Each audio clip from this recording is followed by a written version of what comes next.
మనం తత్తాలు ఉంచినట్టయితే ప్రార్థన చేసుకుందాం. పరిశుద్ధుడైన తండ్రి, నీ పరిశుద్ధ నామానికి స్తుతులు స్తోత్రం చెల్లిస్తున్నాము తండ్రి. అబ్రహాము, ఇస్సాకు, యాకోబుల యొక్క దేవ, నీవు మా మధ్య ఆత్మస్వరూపుడివై ఉన్నందుకు నీకే స్తోత్రం నాయన. ప్రభువా, కమాండోస్ ఫర్ క్రైస్ట్ ఈ సెమినార్లో కూడి ఉన్న ప్రతి ఒక్కరిని పేరు పేరున దీవించి ఆశీర్వదించు ప్రభువా. ఈ కూటానికి వ్యతిరేకంగా ఉన్న అంధకార శక్తులను యేసు నామాన్న గద్దిస్తున్నాము తండ్రి.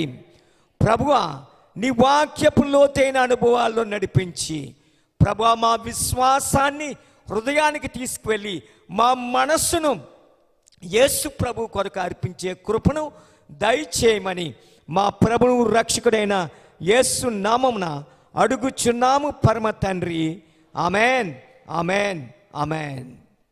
మనము ఈరోజు అర్థం చేసుకోవలసింది ఏంటంటే, ఈ ప్రపంచంలో ఎవడు ఏది అటాక్ చేసినా దానికి బదులు చెప్పగలిగే వెపను మన చేతిలో ఉందండి. ఇది ఎవడు కూడా జడవలసిన పని లేదు, ఎవడు కూడా జంకవలసిన పని లేదు. ఒకసారి నేను, మా మిస్సెస్, మదర్లా మేమంతా యుఎస్ కాన్సులేట్లో కూర్చున్నామండి వీసా కోసం. మా వెనకాతల ఒక ముస్లిం బిజినెస్ మ్యాన్, వాడు ఆడికి 200 బస్సులు ఎన్నో ఉన్నాయి బెంగళూరులో. ఆడు తమిళనాడులో ఆడికి బిజినెస్లు ఉన్నాయి. ఆడు కూర్చొని ఉన్నాడు, ఆడు వీసా కోసం. ఆ పక్కన ఒక పాపం పాస్టర్ గారు మన రాజమండ్రి నుంచి బైబిల్ పట్టుకొని ఏదో కాన్ఫరెన్స్కి లెటర్ వస్తే ఆ కాన్ఫరెన్స్కి వెళ్దామని ఆయన కూర్చున్నాడండి. ఈ ముస్లిం బిజినెస్ మ్యాన్ ఆడు ఎప్పుడైతే బైబిల్ చూశాడో ఆ పక్కన అడుగుతున్నాడు, మా మహమ్మద్ కోసం బైబిల్లో ఉంటుంది నీకు తెలుసా అని అడిగాడు. పాపం ఈ పాస్టర్ గారికి ఏబిసిడి తెలియదు, ఏంటి మాట్లాడతాడు ఆడితోటి. ఆడు కీపాన్ ఫింగరింగ్ చేస్తాడు, మీ బైబిల్లోనే అన్నీ తప్పులే ఇయ్యి అయ్యి అని ఇలా మాట్లాడుతున్నా. టక్కమని బ్యాక్ చూస్తే ఇది. నేను అడిగాను, నీ ప్రాబ్లం ఏంటని అడిగాను. అడిగి చెప్పాడు, బైబిల్లోన ప్రాఫెట్ మహమ్మద్ కోసం ఉందని. ఎక్కడ ఉందని అడిగాను. 2 వచనాలు, అది మన యోహాను సువార్తలో దాన్ని కోట్ చేసేది ఏంటంటే 16వ అధ్యాయం 7 నుంచి యేసు ప్రభు పరిశుద్ధాత్మ కోసం మాట్లాడుతుంటారు. అది ఒకసారి చదువుతారు ఎవరైనా? అయితే నేను మీతో సత్యము చెప్పుచున్నాను, నేను వెళ్ళిపోవుట వలన మీకు ప్రయోజనకరము. మీ యేసు ప్రభు ఏం చెప్తున్నారంటే, నేను వెళ్ళిపోతేనే మీకు ప్రయోజనకరం. ఎందుకంటే ఎలాగనగా ఆదరణకర్తను మీ యొద్దకు పంపుచున్నాను. అంటే ఆదరణకర్తట ఇతనట. చూసుకోండి, ప్రపంచాన్ని ఆదరించడానికి కాదండి, ఆదరణకర్తని నేను మీకు పంపుచున్నాను. ఆయన్ను మీ యొద్దకు పంపుదును. ఆయన వచ్చి పాపముని గురించి, నీతిని గురించి, తీర్పుని గురించి లోకముని ఒప్పుకో చేసును. ఈయనే పాపంలో ఉంటే పాపం కోసం ఇవన్నీ అన్నమాట. లోకులు నా యందు విశ్వాసం ఉంచలేదు కనుక పాపముని గురించి నేను తండ్రి యొద్దకు వెళ్ళటం వలన మీకు నన్ను చూడరు కనుక నీతిని గురించి, ఈ లోకాధికారి తీర్పు పొంది ఉన్నాడు కనుక తీర్పుని గురించి నేను మీతో చెప్పవలసినవి ఇంకనూ అనేక సంగతులు కలవు, ఇప్పుడు మీరు సహించలేరు. అయితే ఆయన అనగా సత్య స్వరూపి అయిన ఆత్మ వచ్చినప్పుడు మిమ్మల్ని సర్వసత్యములోకి నడిపించెదరు. ఆయన తనంత తానే ఏమీ బోధించక ఏది వినునో వాటిని బోధించి సంభవించబో సంగతులను మీకు తెలియజేయను. ఆయన నా మాటల్లోనివి తీసుకొని మీకు తెలియజేయను కనుక నన్ను మహిమపరచను. అంటే దీని అర్థం ఏంటంటే, ఇది కానీ మీ ప్రాఫెట్ మహమ్మద్కి అయితే మీ ప్రాఫెట్ మహమ్మద్ చేయవలసిన పని యేసు ప్రభుని మహిమపరచాలా, అంతే కదా. ఆయన మాట్లాడినవన్నీ ఈయన దగ్గర నుంచి యేసు ప్రభు నుంచే తీసుకోవాలా. అలాగైతే ఇది మాట్లాడుతున్నది పరిశుద్ధాత్మ దేవుని కోసం, స్పిరిట్ కోసం. సో ఇక్కడ ఇది ఏంటి, ఇందులో ప్రాబ్లం ఏంటి చెప్పు అని ఆడ అలా ఉండిపోయాడు. నేను చెప్తాను ఇంకో ప్రాబ్లం ఏంటంటే, నీకు ద్వితీయోపదేశకాండం 18:18 అది ప్రాఫెట్ మహమ్మద్ కోసం చెప్తున్నట్టు మన ముస్లిం సహోదరులు తీసి ఎప్పుడు పాయింట్అవుట్ చేస్తారు. ఆయన సహోదరులో నుంచి నీ వంటి ప్రవక్తను వారిలో పుట్టించేదను, అతని నోట నా మాటలు ఉంచేదను, నేను అతనికి ఆజ్ఞాపించిన యావత్తు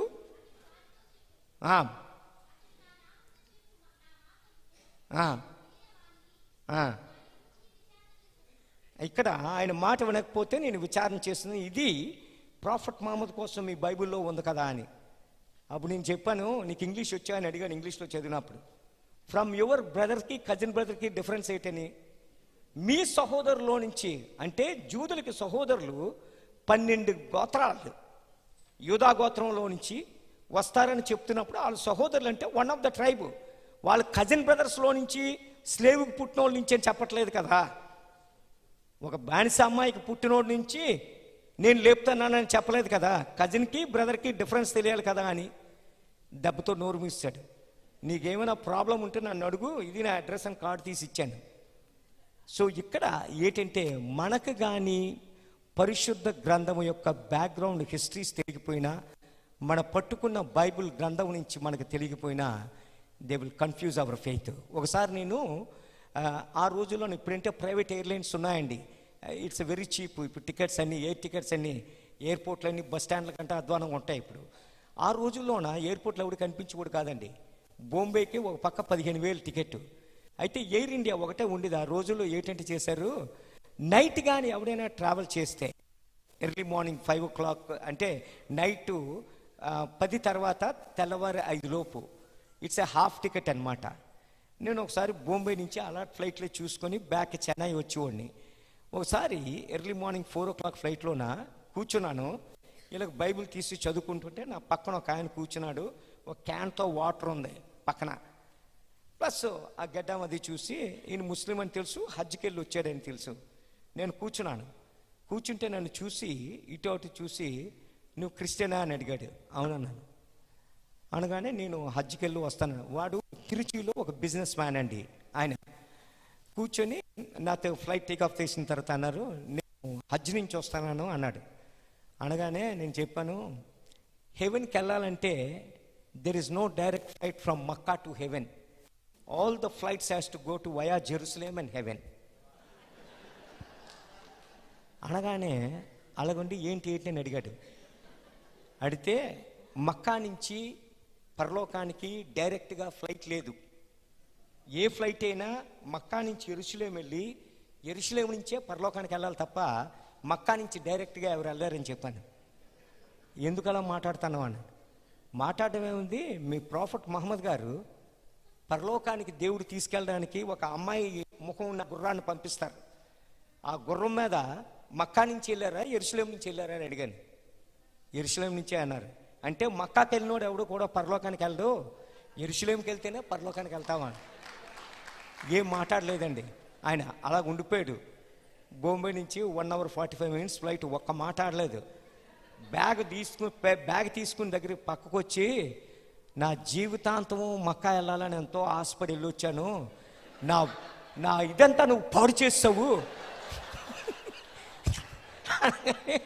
నేను పాడు చేయలేదు, నువ్వు మంచి భక్తిపరుడివి, నీకు ఆన్సర్లు ఉంటే క్వశ్చన్లు ఉంటే ఆన్సరు ఇందాన కాడు, నీకు నీ ఖురాన్ అర్థం అవ్వాలంటే బైబిల్ చదవాలా, ఇది చదివితేనే ఇది అర్థమవుతుంది, చదువు అని ఇచ్చాను.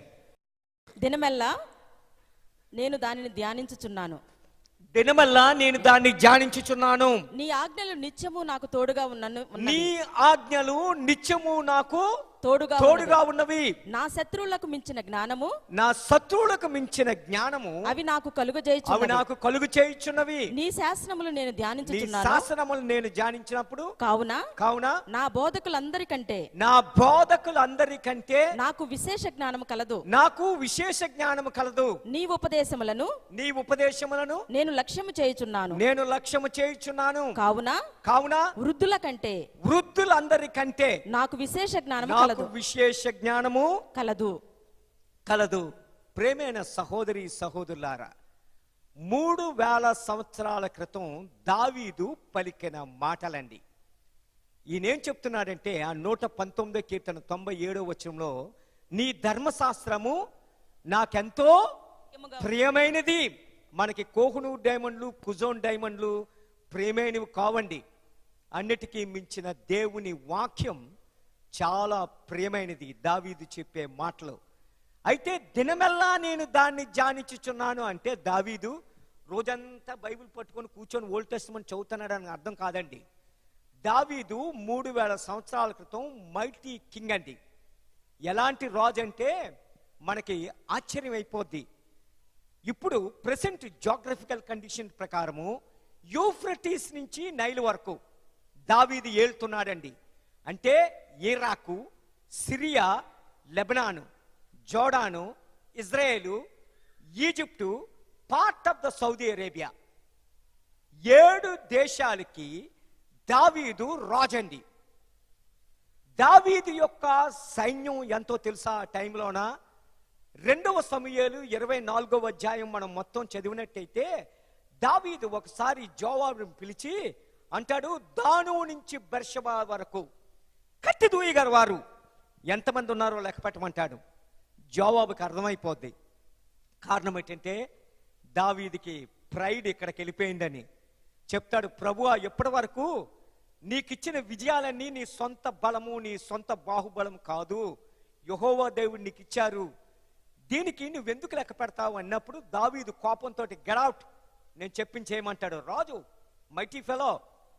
అందుకు ఆ జవాబు సైనికులతో వెళ్ళి 9 నెలల 20 రోజులు సెన్సస్ తీసి దావీదు దగ్గరకు వచ్చి, ఇశ్రాయేలులో కత్తి దూయగలవారు 8 లక్షల మంది, దక్షిణంలో యూదా గోత్రంలో ఉన్న కత్తి దూయగలవారు 5 లక్షల మంది.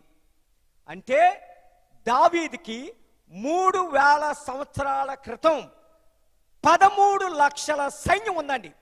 ఎంతండి? 13 లక్షలు. 1000 years back.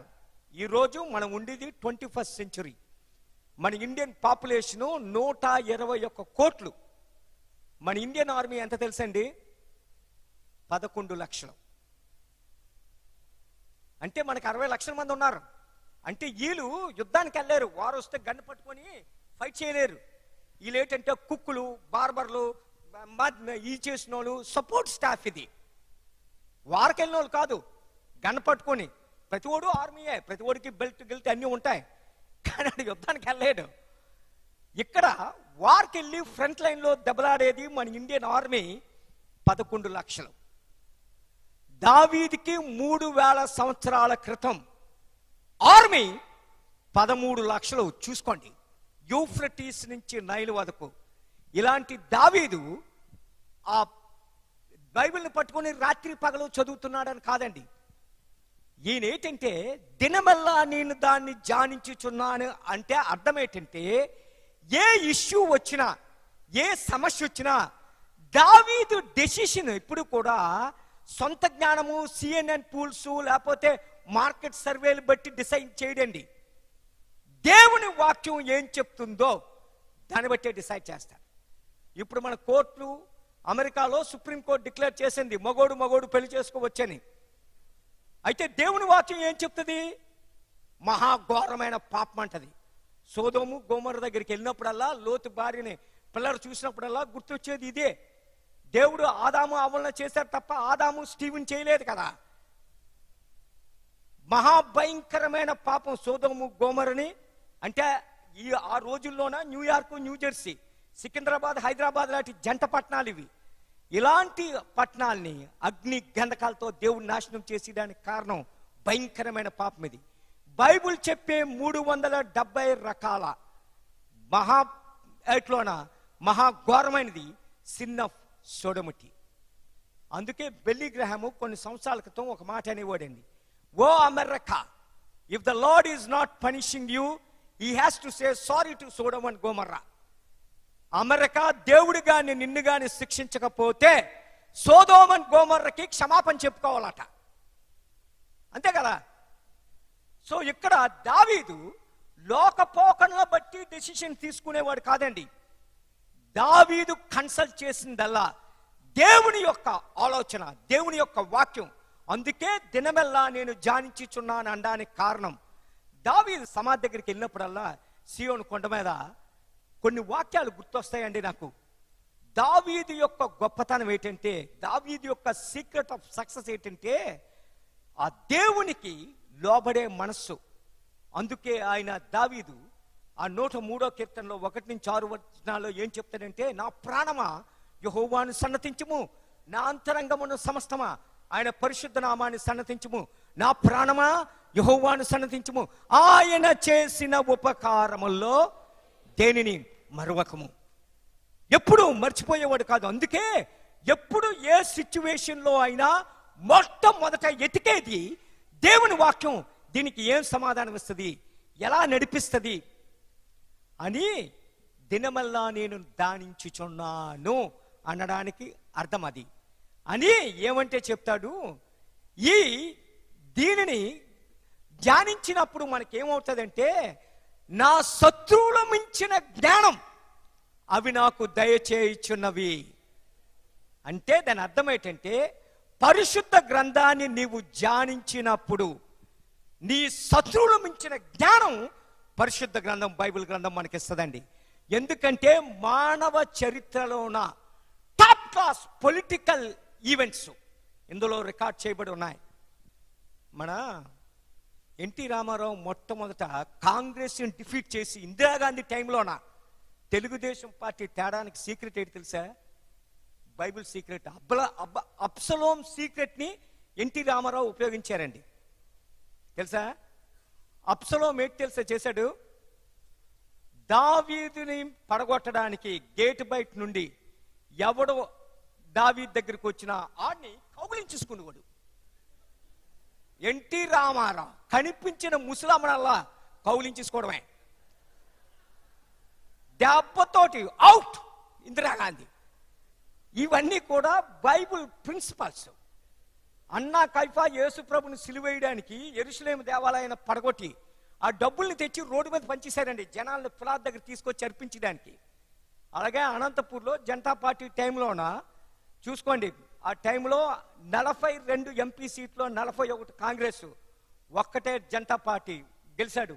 Sanjeev Reddy president of India అయిపోయాడు. కారణం ఏంటంటే అన్నా కైఫా చేసిన పనే చేశాడు. మొత్తం ఎక్కడెక్కడ షెడ్యూల్ కాస్ట్ విలేజ్లు ఉన్నాయో, అస్తం బొమ్మ ఉందో, ఆ విలేజ్లకి అన్నీ అగ్గిపెట్టేశాడు. పెట్టేసి వాళ్ళు ఓటింగ్కి వెళ్ళకంటా ఉంటే ఆ సాయంత్రం మళ్ళీ మొత్తం వాళ్ళకి బియ్యం బస్తాలు, ఇల్లు అన్నీ కట్టించాడు, డబ్బుతో గెలిచాడు. ఇవన్నీ ఏంటంటే బైబిల్లో రికార్డ్ అయిన యానసెంట్ సీక్రెట్లు. అందుకే ఇక్కడ ఏంటంటే, నేను నీ వాక్యమును ధ్యానించినప్పుడు నా శత్రువులు మించిన జ్ఞానం అవి కలుగు చేయుచున్నవి. నీ శత్రువు విలేజ్ పంచాయతీ ప్రెసిడెంట్ అవ్వచ్చు, పట్టణ మేయర్ అవ్వచ్చు, స్టేట్ చీఫ్ మినిస్టర్ అవ్వచ్చు, కంట్రీ ప్రైమ్ మినిస్టర్ అవ్వచ్చు, ఎవడైనా బిన్ లాడెన్ అయినా బిల్ గేట్స్ అయినా నీ శత్రువు. వాడిని మించిన జ్ఞానం పరిశుద్ధ గ్రంథం మనకిస్తుందండి. అందుకోసమనే ఈ గ్రంథాన్ని దావీదు చదువుతున్నది, దివారాత్రములు చదువుతున్నది. అందుకే ఆయన మొదటి కీర్తనలో మాట్లాడిన మాటలు ఏంటంటే, దుష్టుల ఆలోచన చొప్పున నడువక, పాపుల మార్గాన్ని నిలువక, అపహాసకులు కూర్చుండు చోటన కూర్చుండక, యెహోవా ధర్మశాస్త్రమందు దివారాత్రములు ధ్యానించువాడు ధన్యుడు. అతడు నీటి కాలువల యోరని నాటబడ్డా. మా ఇంటి ముందు కూడా కొబ్బరి చెట్లు ఉంటాయండి, 8 చెట్లు. అవి కాయలు అలాగే ఉంటాయి, అవి అలాగే ఉంటాయి. మన గోదావరి పక్కన కొబ్బరి చెట్లు ఉంటాయి, ఎలాగుంటాయండి. అలాగా నీటి కాలువల యోరని నాటబడినదై ఆకు వాడక తన కాలమందు ఫలమిచ్చి చెట్టు వలె ఉన్ను. అతడి చేయనిదంతయు సఫలమగును. దుష్టుడు అలాగునుండక గాలికి చెదరగొట్టు పుట్టువలే ఉంటారట. సో ఇక్కడ ఈ పరిశుద్ధ గ్రంథాన్ని దివారాత్రములు ధ్యానిస్తే మొట్టమొదట కలిగే గిఫ్ట్ నీ శత్రువులు మించిన జ్ఞానం దేవుడు నీకు దయచేస్తారండి. హల్లెలూయా.